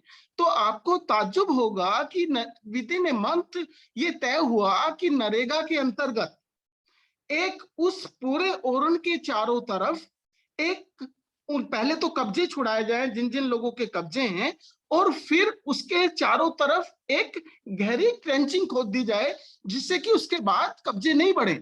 तो वहां के पंचायत ने मिलकर उसको नरेगा के तहत, मतलब एक बिंदु ये भी था कि नरेगा किस तरह से ये सामलात जो संसाधन हैं उनको संरक्षित करने में कैसे जरूरी हैं, तो उसको लेकर उसकी चारों तरफ की बहुत गहरी, लगभग 5 से 6 फुट गहरी ट्रेंचिंग खुदवाई गई वो कब्जे छुड़वाकर।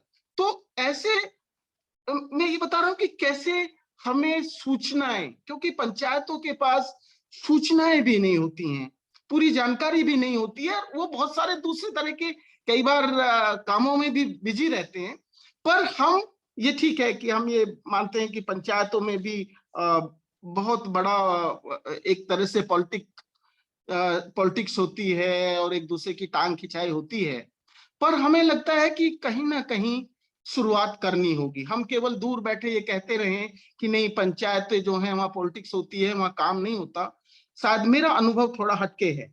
हमें उनको संवेदनशील बनाना है, उनको तैयार करना है, उनके साथ बैठकर बातचीत करनी है, उनके साथ सूचनाओं का आदान प्रदान करना है, उनको बल्कि नई तकनीकी ज्ञान भी देने की जरूरत है कि कई बार वो ज्ञान के अभाव में भी चीजें नहीं बढ़ती हैं। जैसे मैंने कहा कि केवल ओरणों को ओरण कैटेगरी में राजस्व रिकॉर्ड में दर्ज इसलिए नहीं हो पा रहे थे कि उनके पास नक्शे नहीं थे, उनके पास जानकारी नहीं थी, उनके पास पूरा डेटा उस रूप में नहीं था, जो कहीं ना कहीं आज के अनुसार उसको करना जरूरी है।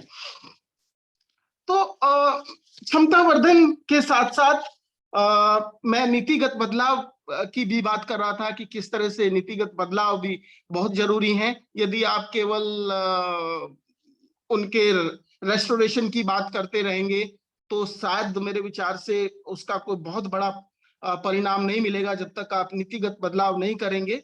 तो ये नीतिगत बदलावों पर चर्चा करना जरूरी है।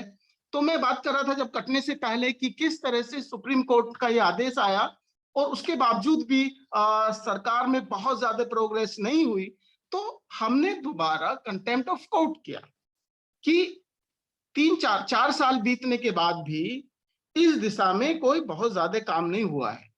तो अभी बल्कि हम देख रहे हैं कि पिछले जब से थोड़ा सा सुप्रीम कोर्ट में दोबारा जाने से चीजों को थोड़ा तेजी आई है।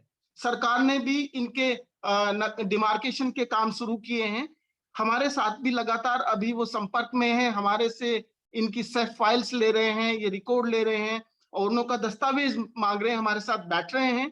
तो ये एक जरूरी है कि हम इन सूचनाओं को कैसे आदान प्रदान करें और पंचायतों के साथ ज्यादा सूचनाओं का आदान प्रदान करना आवश्यक है। अभी हीरा भाई ने शुरू में कहा था कि बीडीए मैं थोड़ा जी हाँ अमन जी, मैं थोड़ा रोक रही हूँ क्योंकि समय को देखते हुए हम थोड़े प्रश्न भी 1-2 ले लेंगे तो बहुत अच्छा होगा। आपने बहुत अच्छे से बताया कि सिविल सोसाइटी की और एनजीओस की भूमिका को लेकर आपने बहुत फैक्टफुली बात रखी है, बहुत तथ्यात्मक बात रखी है, बहुत मजबूती से आपने बताया। और आप एक एडवोकेट हैं तो एडवोकेसी का भी जो तरीका है वो भी आपने बताया। एक दिशा मिल रही है कि सामुदायिक संसाधनों को लेकर थोड़ा सा संशोधन करना चाहूंगा। बाई ट्रेनिंग में एडवोकेट नहीं हूँ, बाई ट्रेनिंग में एनवायरमेंटल एक्टिविस्ट हूँ। तो जी नहीं बिल्कुल बिल्कुल, मैं उस तरीके से नहीं बोल रही हूँ। मैं उस बात के लिए बोल रही हूँ कि एक लीगल सपोर्ट भी एक महत्वपूर्ण भूमिका निभाएगा इन सब चीजों में। तो व्यक्तिगत रूप से ये जो आपकी बात है वो बहुत अच्छा है। तो एक जानकारी को लेकर कि आप लीगल उसमें कैसे इनपुट देते हैं, और आज जितने लोग सुन रहे हैं उनके लिए एक दिशा है कि जब हम सामुदायिक संसाधनों को लेकर बात कर रहे हैं, अधिकार को लोगों तक पहुंचाने की बात कर रहे हैं, स्वशासन को मजबूत करने की बात कर रहे हैं, तो उसके लिए कितने पक्षों में हमें सोचना है। रिपोर्ट भी बता रहा है कि लोगों की डिपेंडेंसी है, सोच है। तो एक प्रश्न आया है प्रतिमा जी का, मैं मोहन भाई से थोड़ा रिक्वेस्ट करूं। उन्होंने पूछा है कि एक आम आदमी कहाँ से सोचना शुरू करे और कैसे करना शुरू करे। तो अगर ये एक प्रश्न था, मोहन भाई अगर आप बताएं तो। एक आम आदमी कहाँ से सोचना शुरू करे, इसका बहुत अच्छा उदाहरण आज हमारे चर्चा में ही है। देवकी बहन वो आम आदमी है जिसने ये सोचना शुरू किया, लोगों तक पहुंची, फिर समुदाय बना, फिर मोहल्ला सभाएं होने लगी, फिर ग्राम सभा हुई और वो निवेदन लेके ग्राम पंचायत में पहुंची, जिसका बात को सुनना पड़ा पंचायत को। अब सवाल यही आता है कि आम आदमी में ये ताकत है और फिर वो समुदाय बनता है तो ये ताकत और बढ़ जाती है। अब सवाल फिर आगे आता है कि अभी के लिए हमने निवेदन लेकर ग्राम पंचायत में तो चले गए, लेकिन बात तो गांव की है और फिर पंचायत को क्यों निवेदन दे रहे हैं हम लोग? ये सवाल हमारे दिल में आना चाहिए। हमारे गांव की बात है तो निर्णय तो हमारे गांव में होगा, ग्राम सभा में होगा।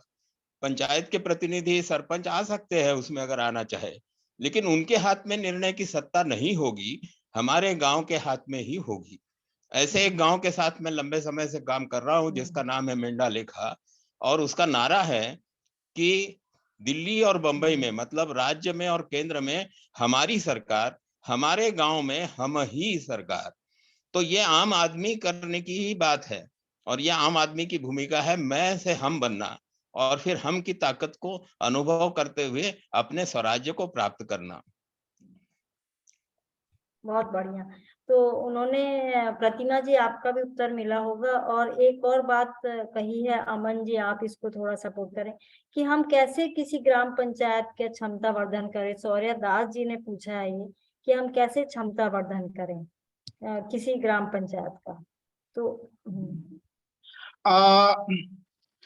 इसका कोई एकदम सेट फार्मूला नहीं है। हमें बहुत छोटे छोटे प्रयासों से शुरुआत करनी पड़ती है और ये एक लंबा प्रोसेस है। एक्चुअली ये ओवरनाइट में नहीं होगा। इसका एक प्रोसेस है कि आप उनके साथ पहले सामान्य रूप से बैठना शुरू करें, सूचनाओं का आदान प्रदान शुरू करें, अनौपचारिक रूप से भी पंचायतों की जब मीटिंग होती है उनमें आदान प्रदान शुरू करें और फिर देखें कि कौन कौन से ऐसे बिंदु हैं जहां पर पंचायतें सूचनाओं की लैक या उनकी कमी महसूस करती हैं। आप उनको आइडेंटिफाई करें कि हमारी पंचायत में कौन कौन से बिंदु हैं जहां पर सूचनाओं की ज्यादा जरूरत है, ये थोड़ा सा तकनीकी ज्ञान की जरूरत है। तो जब हम उनको आइडेंटिफाई कर लें फिर उन बिंदु पर बैठकर काम शुरू करें।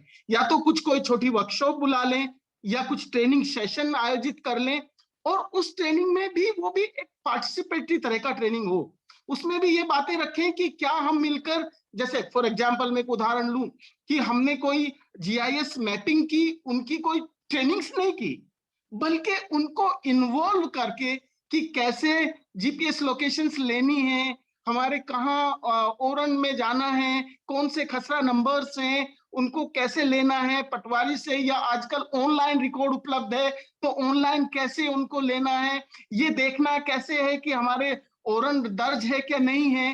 तो ये एक तरह से ऐसी सूचनाएं, ऐसी जानकारी उनके साथ आदान प्रदान करना, उसके लिए कोई बहुत बड़ी अलग से ट्रेनिंग करने की जरूरत नहीं है। ये सीरीज ऑफ ट्रेनिंग्स, वर्कशॉप्स, बातचीत, बैठक उससे संभव होगा यदि हम क्षमता वर्धन की बात करते हैं तो। जी, मैं समझ रही हूँ कि शुरुआत जो है वो अनौपचारिक रूप से बातचीत से और फिर जागरूक किया जाए, फिर वो पक्ष देखा जाए कि कहाँ पे ट्रेनिंग करने की जरूरत है। एक अंतिम सवाल, क्योंकि समय खत्म हो रहा है। देवकी जी, एक प्रश्न आया है कि आपने इस काम की शुरुआत कैसे की, तो थोड़े से कम शब्दों में जरूर बताइए कि क्या ऐसा प्रेरणा आपको मिली कि आपको लगा कि हमें काम करना चाहिए।